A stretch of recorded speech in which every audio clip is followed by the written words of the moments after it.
అండి, ఈ వీడియోలో నేను మీకు పిండి ఉప్మా ఎలా చేసుకోవాలో చూపిస్తున్నాను. దానికి ముందుగా మనకు బియ్యం పిండి 2 గ్లాసుల బియ్యం పిండి తీసుకుంటున్నాను. 2 స్పూన్ల నెయ్యి వేస్తున్నాను. మీకు ఇష్టం లేకుంటే నెయ్యి బదులు నూనె కూడా వేసుకోవచ్చు. నెయ్యి వేసి పిండిని మొత్తం కలపాలి ఇట్లా. ఇప్పుడు మనకు బొంబాయి రవ్వ, దొడ్డు రవ్వ ఇవన్నీ వస్తున్నాయి కాబట్టి మనం ఆ ఉప్మాలు చేసుకుంటున్నాం. అప్పట్లో ఇలాంటి ఉప్మా రవ్వలు ఏమి ఉండేవి కాదు కాబట్టి వాళ్ళు ఇలా బియ్యం పిండితోటే ఉప్మాలాగా టిఫిన్స్ చేసుకునేవాళ్ళు. ఒక పొద్దుండే వాళ్ళకు, డైటింగ్ చేసే వాళ్ళకు ఇది చాలా హెల్తీగా ఉంటుంది. ఈజీగా కడుపు కూడా నిండుతుంది. ఇది మొత్తం నెయ్యి మొత్తం పిండిలో కలిసే వరకు ఇట్లా కలుపుకోవాలి. ఇప్పుడు దీన్ని మనం ఉప్మా ఎట్లా పోసి పెట్టుకుంటామో అట్లా పోసి పెట్టుకోవాలి. పిండి ఉప్మాకు తయారీ కోసం ముందుగా స్టవ్ ఆన్ చేసి ఇలాంటి ఒక బాండి పెట్టి 2 స్పూన్ల ఆయిల్ వేస్తున్నానండి నేను. ఎందుకంటే కొంచెం నూనె వేస్తేనే పొడి పొడిగా బాగుంటుంది. 1 స్పూన్ జీలకర్ర ఆవాలు, 1 గుప్పెడు పల్లీలు కొంచెం దూరగా అయిన తర్వాత శనగపప్పు.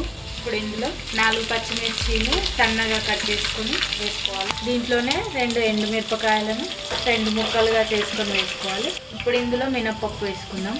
ఇప్పుడు ఇందులో సన్నగా కట్ చేసుకున్న చిన్న సైజు ఉల్లిపాయలు 2, కరివేపాకు, చిటికెడు పసుపు ఇవన్నీ వేసి కలిపి 1 నిమిషం మూత పెట్టుకుందాము.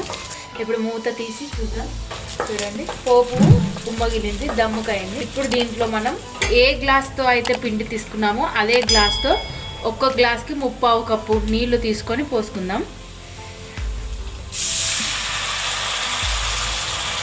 1 గ్లాస్కి 3/4 కప్పు నీళ్ళు, అలాగే 2 గ్లాసులకు 2 3/4 పోసుకున్నాను ఇదే గ్లాస్ తోటి. ఇప్పుడు ఇందులో రుచికి సరిపడా ఉప్పు వేసుకొని మూత పెట్టుకుందాం.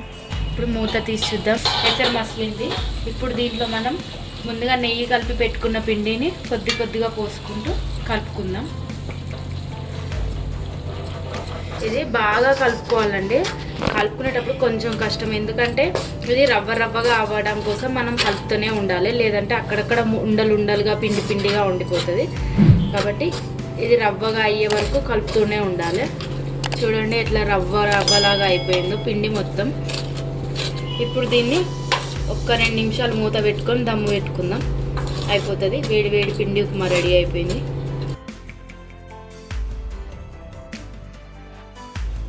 వేడి పిండి ఉప్మా రెడీ అయిపోయిందండి. దీన్ని మామిడికాయ పచ్చడి, చింతకాయ పచ్చడి, ఏదైనా పచ్చడి పెట్టుకొని తింటే సూపర్గా ఉంటుందండి.